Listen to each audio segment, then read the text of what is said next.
یہ بات اصولاً یاد رکھیں کہ جب کسی زمانے کو یا کسی مقام کو فضیلت دے دی جاتی ہے تو اس زمانے میں یا اس مقام میں عمل کرنے کا ثواب بڑھ جاتا ہے.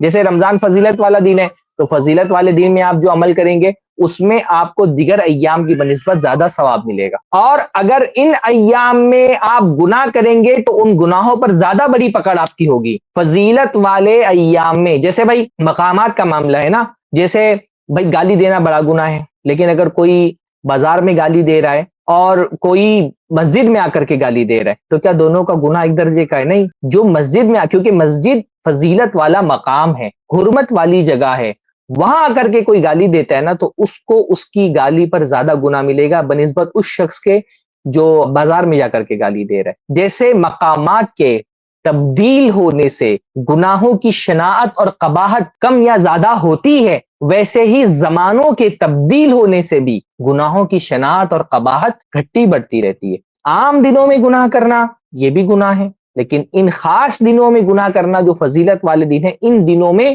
گناہوں کی قباحت بڑھ جاتی ہے اور ان دنوں میں گناہوں سے بچنے پر زیادہ ثواب ملتا ہے. ان دنوں میں گناہوں سے بچنے پر زیادہ ثواب ملتا ہے. آگے بھی ایک بات یہ آئے گی. تو جب یہ کہا نا افضل ایام دنیا کہ یہ دنیا کے سب سے فضیلت والے دن ہیں، تو بھائی فضیلت کا مطلب صرف یہ نہیں ہوتا ہے کہ آپ ان کی تعریف کریں. فضیلت کا مطلب ہوتا ہے ان میں زیادہ سے زیادہ نیکیاں کرنے کی کوشش کرنی چاہیے، کیونکہ فضیلت والے ایام میں نیکی کرنے سے نیکیوں کا زیادہ ثواب ملتا ہے. اور ان دنوں میں زیادہ سے زیادہ گناہوں سے بچنا چاہیے، کیونکہ ان دنوں میں گناہ کرنے سے زیادہ گناہوں کی قباحت بڑھ جاتی ہے، اور ان دنوں میں گناہوں سے بچنا بھی زیادہ ثواب کا کام ہوتا ہے.